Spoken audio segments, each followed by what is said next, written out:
दोस्तों प्रणाम। आज हम आपको कुछ नियम ऐसे बताएंगे कि जिनको यदि हम अपने व्यवहार में ले लें तो बुढ़ापा आपके पास फटक नहीं सकता। अक्सर लोग खाने पीने में अपनी दिनचर्या में इस प्रकार से बदलाव ले आते हैं कि खाने पीने का, सोने का कोई नियम नहीं रहता। उनके शरीर पर बुढ़ापा बहुत तेजी से असर डालता है। और यदि आप बुढ़ापे की अवस्था में पहुंच भी गए और अपने आप को युवा महसूस करना चाहते हैं तो मैं आज आपको सिर्फ और सिर्फ 4 नियम ऐसे बताऊंगा जिसको आप यदि व्यवहार में ले लें तो बुढ़ापा आपके पास आ नहीं सकता। हमारे आयुर्वेद में बहुत महान ऋषि हुए जिन्होंने आयुर्वेद के हिसाब से जीना और रहना हमको बताया, जिसमें से चरक ऋषि हुए, सुश्रुत ऋषि हुए और वाग्भट ऋषि हुए। वाग्भट जी की लिखी हुई वाग्भट की अष्टांग हृदयम और अष्टांग संग्रहम, ये 2 पुस्तिका ऐसी हैं जिनमें हमको जीना सिखाया है, जीने के नियम बताए हैं। उन 7000 नियमों में से मैं आपको सिर्फ और सिर्फ 4 नियम बताऊंगा। यदि आप उसको व्यवहार में ले लें तो आपका वात पित्त कफ बिल्कुल बैलेंस रहेगा। आप देखेंगे जब भी हमारे शरीर के अंदर कोई सी भी प्रकृति विरुद्ध होती है, वात बिगड़ने से हमारे शरीर के अंदर 80 प्रकार के रोग आते हैं और यदि पित्त बिगड़ता है तो 46 यानी कि 46 रोग हमारे शरीर में उत्पन्न होते हैं। इसी प्रकार यदि जब कफ बिगड़ता है तो 28 रोग हमारे शरीर के आसपास फटकने लगते हैं और यदि वात पित्त कफ तीनों बिगड़ जाए तो 148 प्रकार के रोग हमको सताते हैं। और इन 148 प्रकार के रोगों में दुष्ट से दुष्ट रोग यानी कि जैसे कि कैंसर इत्यादि भी हमको बहुत तेजी से क्लिक करते हैं।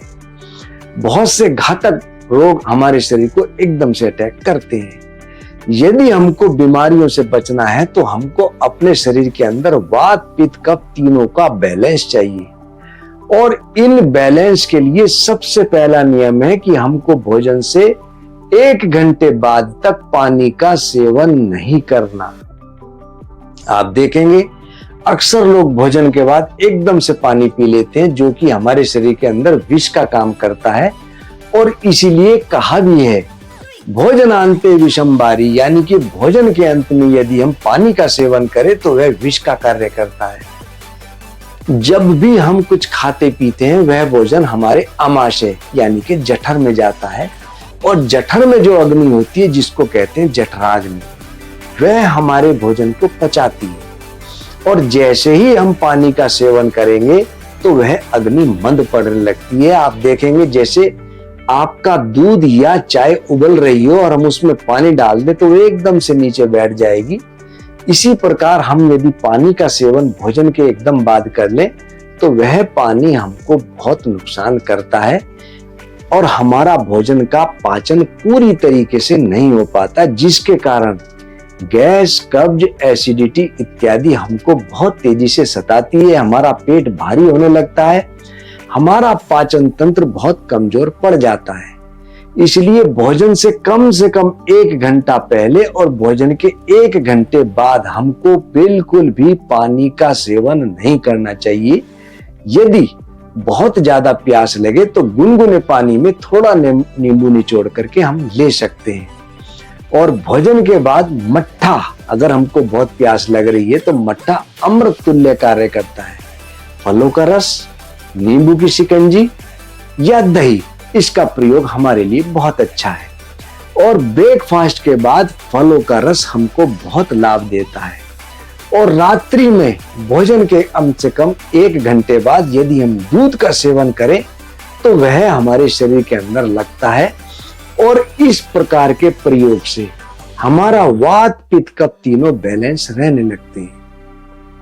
इसलिए हमको कभी भी भोजन के 1 घंटे बाद तक पानी का सेवन नहीं करना चाहिए। दूसरा, अक्सर कहा है कि भोजन को पियो और पानी को खाओ, यानी कि पानी हमको घूट घूट करके थोड़ा थोड़ा मात्रा में पीना चाहिए। और पानी के लिए एक बात कहिए, घूट घूट कर पानी पियो, रहो तनाव से दूर, एसिडिटी या मोटापा होवे चकनाचूर।